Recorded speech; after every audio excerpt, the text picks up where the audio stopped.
Hi everyone. My first tool that I am going to review is called Bubble. The website's very simple. It's bubbl.us. And basically what it is, it's kind of a brainstorming website. It makes these mind maps. I know some people call them webs or concept maps. But there's a lot that you can do with it. Before I get into the description, when you sign up with a free account, you get 3 free maps that you can make and save and send out. And if you did want to upgrade, it is $5 a month for unlimited, almost $5 a month for unlimited mind maps. And there's actually a 50% educational discount for students and faculty. So it's not too expensive if you do find that you use it a lot in your classroom. It's, I think, relatively affordable.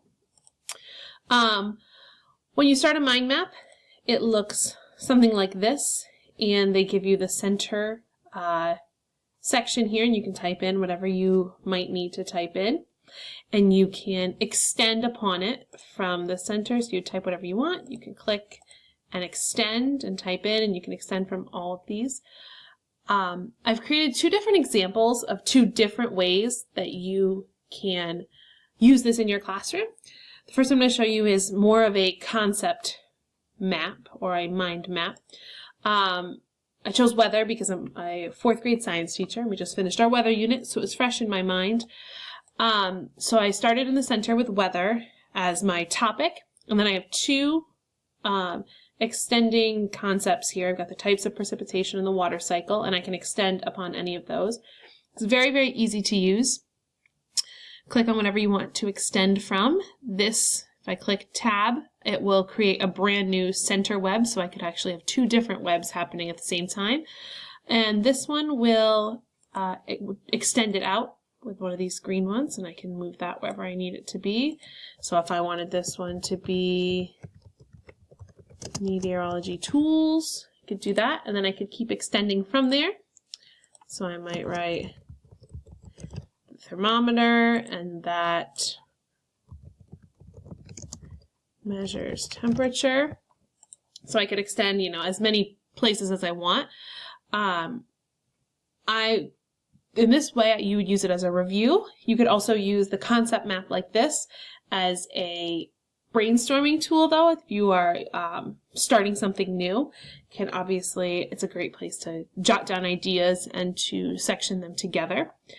Another way that I thought that you might be able to use it in the classroom is for planning story writing or something like that, because it also has, not only is it mind maps and concept maps like this, you can also use flowcharts and make flowcharts with that.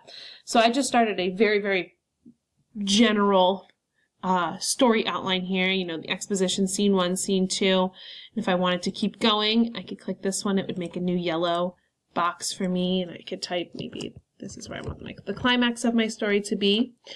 And then I could click if I want an arrow to continue the flow chart there. That would do that if I can get this off. There we go. And then underneath here I could, write things that I want to happen in scene 1, scene 2, the climax, wherever. So not only can it be used for a mind map, it can be used as a flow chart for any of the subjects. As far as collaborative features go, one of the downsides that I did find for this is that only one person can work on the document, only one account.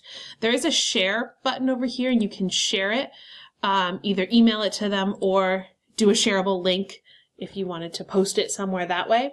However, when you do that, it's read only. So when they get it, the person who you sent it to can view it, but they cannot add to it.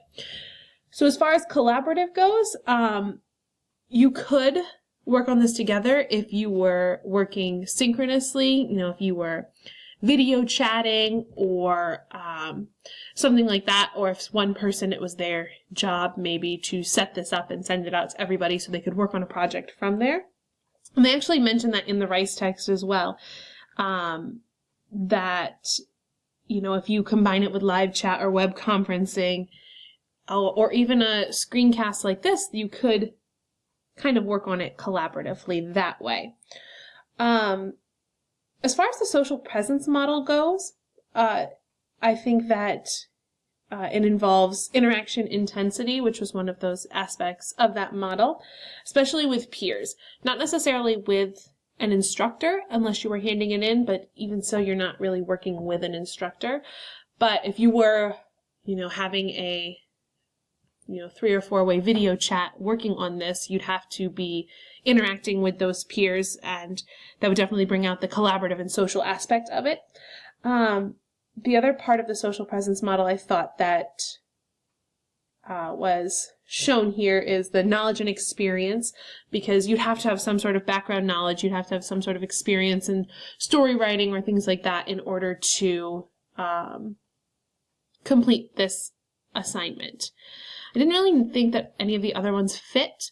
As far as the first one about attaching emotions to it, I feel as though Bubble is used more in the beginning stages of an assignment, more for the planning rather than the actual creation of the assignment, where the emotions would come later and a lot more of the collaborative effort would come. Overall, I thought this was a pretty good tool, especially, for the free version of it. I thought was great. You can do a lot with it, creating flowcharts or these concept maps here. And I did like that you could save them. It saves them as a picture, or you could share it or print it out if you needed to work on something that way. All right, so that was Bubble. Thank you.